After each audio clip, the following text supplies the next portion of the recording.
Anniversaire en avance à ORTM2. En effet, la deuxième chaîne de télévision de l'Office des radios et télévisions du Mali souffle demain 31 décembre sa 13e bougie. L'avis des téléspectateurs sur les programmes de la chaîne dans un instant.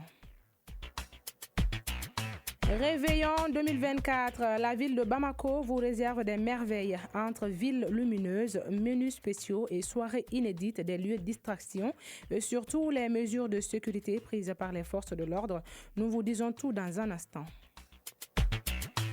Sur la scène internationale, au moment où l'opposition boycotte les législatives au Tchad, Jimmy Carter a tiré sa révérence à 100 ans aux États-Unis et le monde lui rend hommage.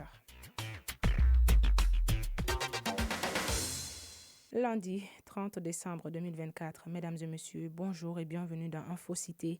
Présentation Hawa Kamara, mise en onde Chaka Diara. D'abord, cette nouvelle, fin à Bamako de la rencontre des ministres chargés de la communication et des TIC de la Confédération des États du Sahel. Les personnalités ont validé les documents issus des travaux des experts, des médias et d'États chargés de la mise en place d'une télévision, d'une radio et d'une presse écrite en ligne. C'est une administration commune aux trois pays qui sont le Burkina Faso, le Mali et le Niger, qui dirigera l'entité avec un pays hôte et des agences dans les deux autres États. Continuons donc avec ce journal, je vous l'annonçais dans les titres. La deuxième chaîne de télévision de l'ORTM souffle demain 31 décembre sa 13e bougie. La rédaction de la chaîne 2 est allée à la rencontre des téléspectateurs pour prendre leur avis sur les programmes, notamment les émissions et les informations diffusées sur la chaîne. Et ils sont nombreux à exprimer leur satisfaction. Au micro de Awa 15 ans Sidibi. Je regarde ORTM2 car cette chaîne nous permet de rester informés sur ce qui se passe dans notre société et dans notre pays. De plus, elle simplifie les explications afin que tout le monde puisse bien comprendre.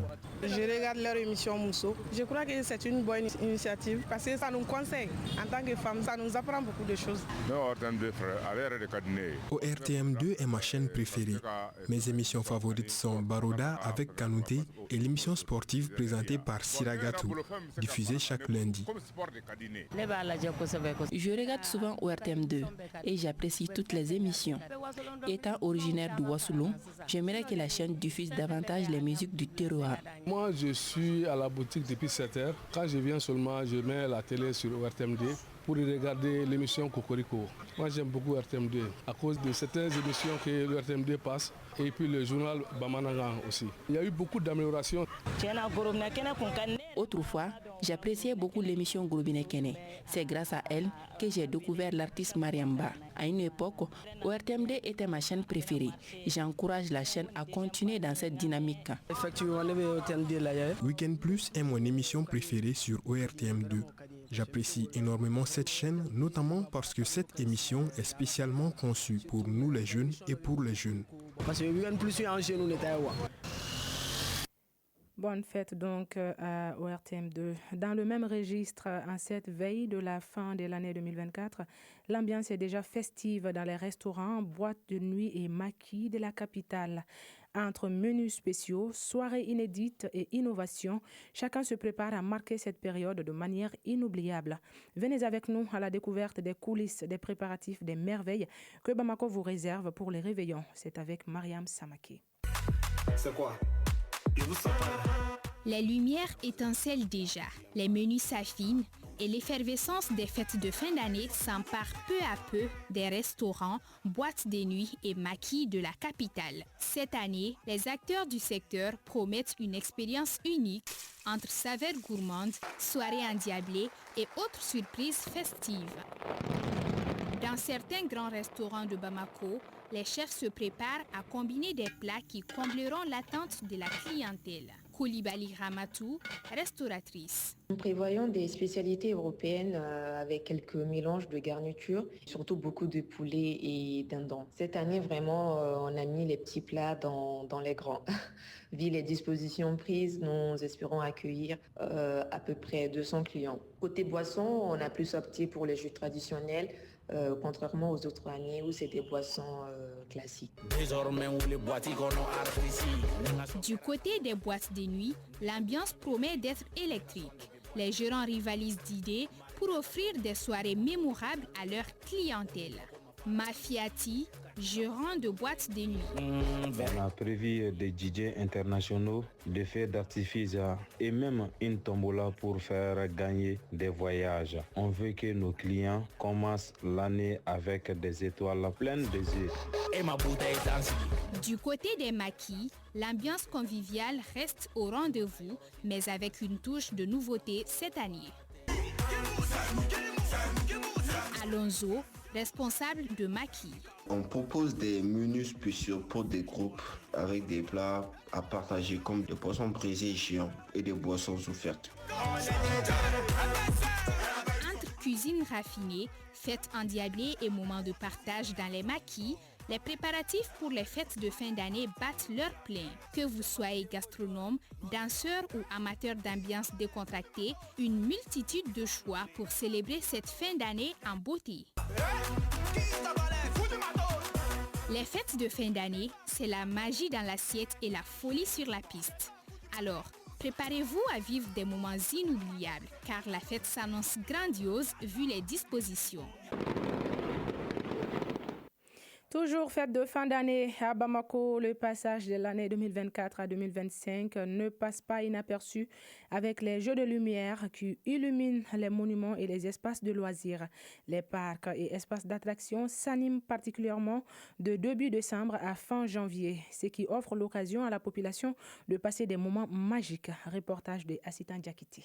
En fin d'année, l'utilisation des jeux de lumière est devenue une tradition, une décoration qui illumine la ville de Bamako depuis 8 ans. Cette décoration lumineuse apporte une touche pendant la période de fin d'année. En partenariat avec la mairie du district de Bamako, la promotrice de Bamako Ville Lumière et Parc Magique Lumière, Sissoko Fadima Zara Touré, s'assure que le travail de son équipe apporte de l'innovation. Cette année, nous avons décidé d'illuminer certains monuments de la place, comme le monument de la paix, le monument de l'indépendance, le monument de Maliba et des boulevards, le boulevard du 5 septembre qui est déjà illuminé, le boulevard de l'indépendance que nous sommes en train d'illuminer pour que les Bamakois et les Bamakoises puissent passer les fêtes de fin d'année, le réveillon dans la joie. Les monuments ainsi que d'autres espaces publics attirent et rassemblent les familles, ce qui décolle le plaisir. Abdoulaye Sanogo. Je travaille au grand marché de Bamako et je n'ai du repos que les dimanches. Du coup, j'en profite pour faire des sorties et des promenades avec ma famille en cette fin d'année. Nous visitons les zoos, le parc national, les différents monuments ainsi que des espaces publics décorés. J'apprécie vraiment l'initiative des jeux de lumière. Cela permet surtout aux enfants de reconnaître les monuments, leurs noms et de garder des beaux souvenirs. Safiatou Traoré. Nous nous promenons souvent au parc national et aux différents monuments, particulièrement les dimanches. En cette fin d'année, les espaces publics sont magnifiquement décorés avec des jeux de lumière. Le parc national de Bamako, actuellement un lieu calme, se transforme pour l'occasion en un parc magique avec des endroits lumineux et des dessins lumineux.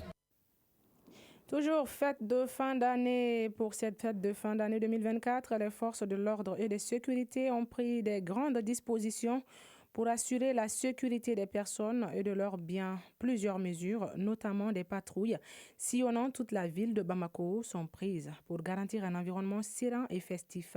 De quoi réjouir la population bamakoise. Mohamed Barry nous en dit plus.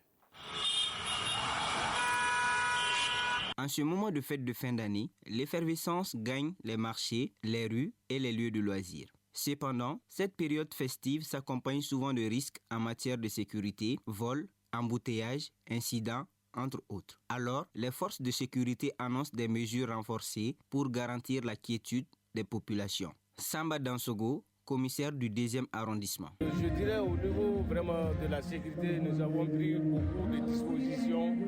Les autorités ont fait des efforts pour renforcer vraiment la sécurité à tous les niveaux.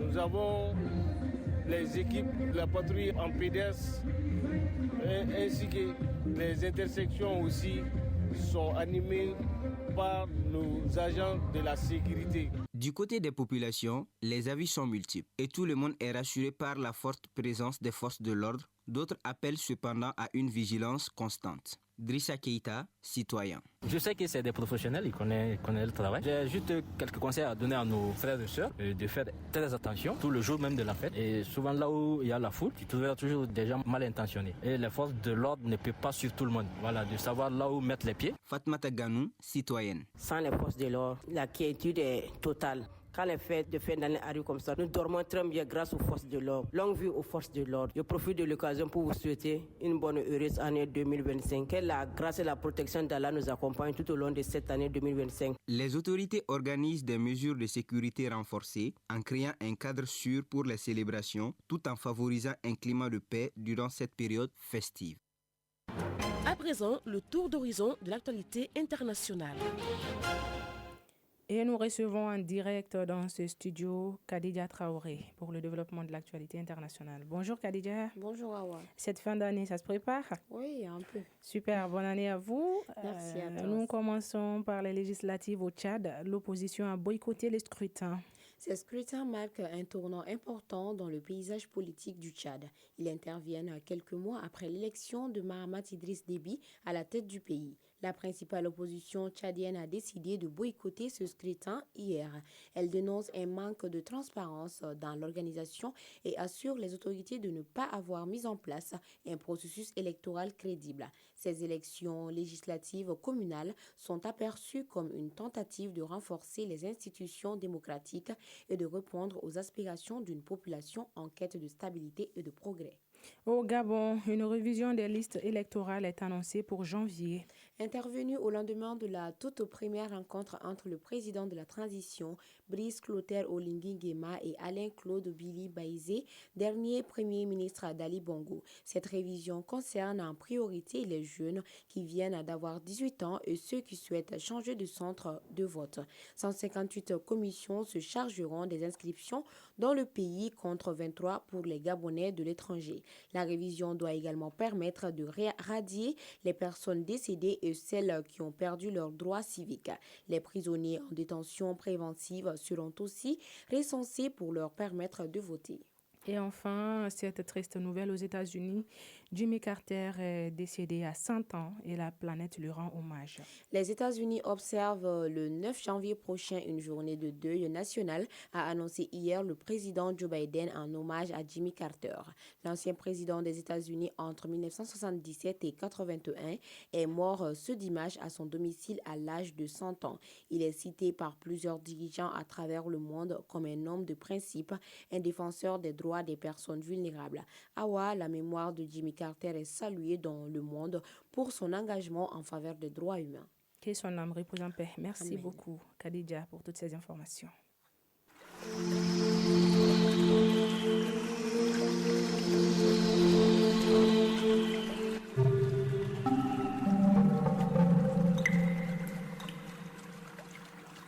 La météo, avant de fermer cette édition, actuellement le thermomètre affiche sur Bamako et environnant 30 degrés Celsius. La maximale attendue sera de 33 degrés Celsius. Le soleil, quant à lui, se couchera à 18h passées de 16 minutes. Ainsi prend fin cette édition présentée avec grand plaisir par Hawa Kamara. Réalisation Fatoumata Togola, Aminata Alice Guindo. Mise en onde Chaka Diara. Mise en ligne Badji Touré. Coordination éditoriale Sédou Traoré et Die Fadjara. Merci à vous, chers auditeurs, de l'avoir suivi. Et retenez bien que pour faire du bon travail, il faut aimer ce que vous faites. Je vous dis à très bientôt, toujours avec le même plaisir.